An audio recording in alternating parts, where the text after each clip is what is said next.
ఈరోజు కాంగ్రెస్ పార్టీలో జాయిన్ అయ్యారు తెగల కృష్ణారెడ్డి గారి సమక్షంలో. మీరందరూ కూడా ఎలా ఫీల్ అవుతారు?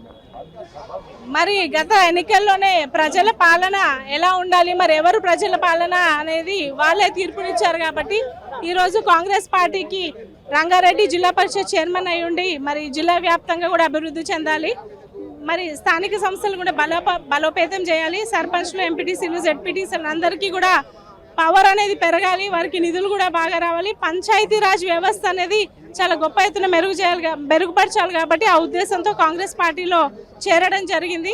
మరి రేవంత్ రెడ్డి గారి ఆశీస్సులు ఎప్పుడు ఉంటాయి, ఎందుకంటే మరి చురుకైన ఒక ముఖ్యమంత్రి ఉంటే, లీడర్ ఎలా ఉంటే కింద సైన్యం కూడా అలాగే ఉంటుంది. కాబట్టి చాలా ఖచ్చితంగా చాలా గొప్పగా అనిపిస్తుంది. ఈరోజు మీరు టీఆర్ఎస్ పార్టీలో ఉన్నారు, ఎలా అంటే ఎందుకు మళ్ళీ దీనిలోకి రావాల్సి వచ్చింది? ఎందుకంటే మీరు ఆల్రెడీ ఆ పార్టీలో మంచి పదవులు అనిపించారు, ఎందుకు రావాల్సి వచ్చింది?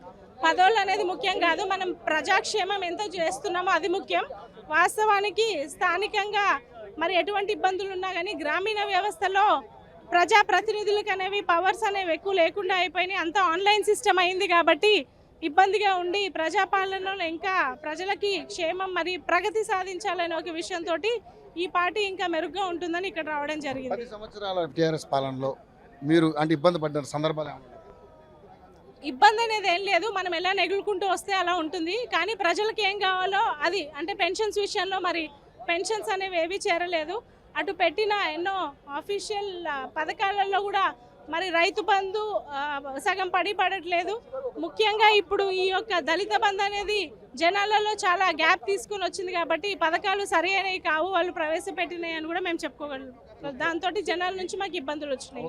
ఈ రోజు తెగల కృష్ణారెడ్డి గారు మీరు కలిసి జాయిన్ అవ్వడం అనేది ఎలా అనిపిస్తుంది? కాంగ్రెస్ పార్టీ మరి చాలా గొప్పగా అనిపిస్తుంది, ఎందుకంటే మా లీడర్లకే కానీ ప్రజలకు కానీ మన సమస్యలు ఉంటే రూలింగ్ గవర్నమెంట్ చాలా బాగా చేయగలదు, వారి సమస్యలన్నీ తీర్చగలుగుతుంది. కాబట్టి కాంగ్రెస్ పార్టీలో జాయిన్ అవ్వడమే ఉత్తమం అనిపించి ఈరోజు వచ్చాము.